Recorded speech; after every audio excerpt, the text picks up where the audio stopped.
Commander Zeftal's 6 eyes widened in disbelief as the sensor data cascaded across his console.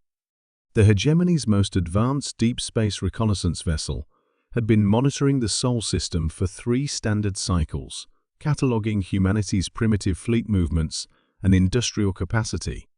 What appeared on his screens should have been impossible. "Run the scan again," he commanded, his voice betraying none of the mounting dread that coiled in his thorax.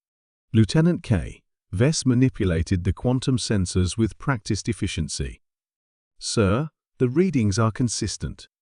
Mass signature indicates approximately 12,000 kilometers in diameter. Composition suggests dense metallic construction with energy readings that exceed our theoretical maximums." Zeftal's mandibles clicked nervously. In the 200 cycles since first contact, humanity had been classified as a minor threat, a young species with crude fusion drives and kinetic weapons. Their largest warships barely exceeded 2 kilometers in length. The galactic hegemony had allocated minimal resources to monitoring them, confident that humanity would remain contained within their single star system for millennia. "How long has it been there?" Zeftal asked. "That's uncertain, sir. Our gravitational wave detectors show no construction signatures, no industrial heat blooms, no resource extraction patterns.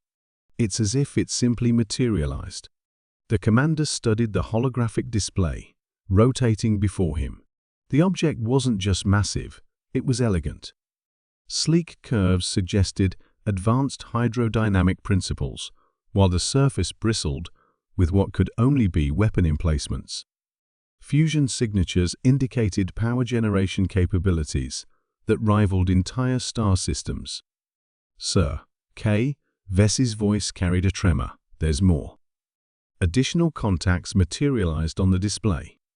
7 more massive structures, each larger than most inhabited worlds, arranged in a perfect sphere around Sol's outer system. They hadn't been there during the last scan cycle. They hadn't moved. They had simply appeared. Zeftal activated the emergency beacon. Within moments, Admiral R. Thack's scarred visage materialized in the command hologram. "Report," the Admiral commanded. "Admiral, humanity has deployed 8 planet-class warships in a defensive formation around their star system. Each vessel exceeds our largest dreadnoughts by 3 orders of magnitude. We detected no construction, no movement, no." "Impossible," R.T. Thack interrupted. "Our intelligence indicates they lack the industrial capacity for such construction. A single vessel of that size would require the total metal output of 100 worlds." Zeftal transmitted the sensor data. He watched the Admiral's expression shift from skepticism to alarm as the implications became clear. "How long have we been watching the wrong things?" the Thack muttered. "Analysis indicates these ships have been here for decades, centuries. The stealth technology alone represents advances we haven't achieved." On Earth, Dr. Sarah Chen stood in the command center, buried 3 kilometers beneath the Sahara Desert. Around her, holographic displays showed the positions of the 8 Titans, humanity's greatest secret and ultimate deterrent. Each ship contained the population of a small nation, sustained by closed-loop ecosystems and manufacturing capabilities that could rebuild human civilization from raw atoms. "Admiral, the Hegemony reconnaissance vessel has activated its emergency beacon," reported her aide. Chen nodded. "Then they've finally seen us. Initiate Phase 2. Across the galaxy, every major civilization received the same message simultaneously. The transmission bypassed their most secure networks, appearing directly on command screens from the core worlds to the rim territories. To the civilizations of the galaxy, the message began, displaying the image of a middle-aged human woman in military uniform. "For the past 2 centuries, you have observed humanity and found us wanting. You have classified us as primitive, contained, and irrelevant to galactic affairs. You were wrong. The 8 vessels you are now detecting represent a fraction of our true capabilities. We did not build them in your view because we learned early that the galaxy respects only strength. While you watched our surface fleets and counted our industrial output, we developed technologies you have not imagined. These ships exist outside normal spacetime during construction, assembled in pocket dimensions where your sensors cannot penetrate.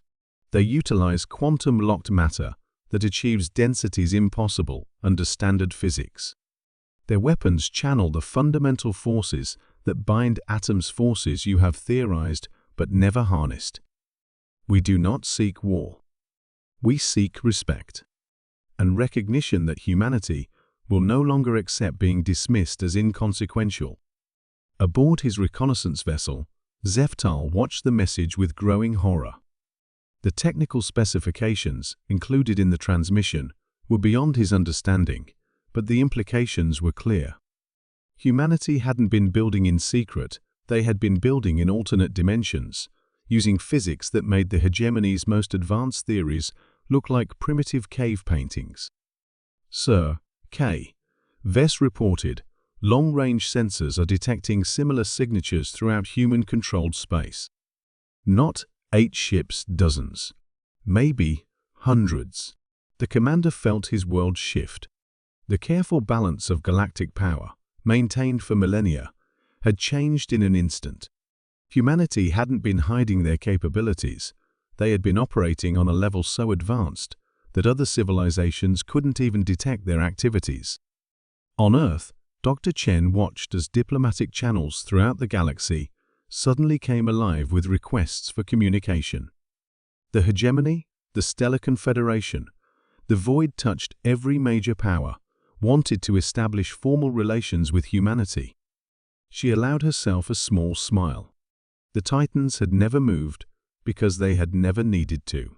Their mere existence was enough to reshape the galaxy's perception of humanity from a minor annoyance to a force that could not be ignored. The galaxy had finally learned to look up.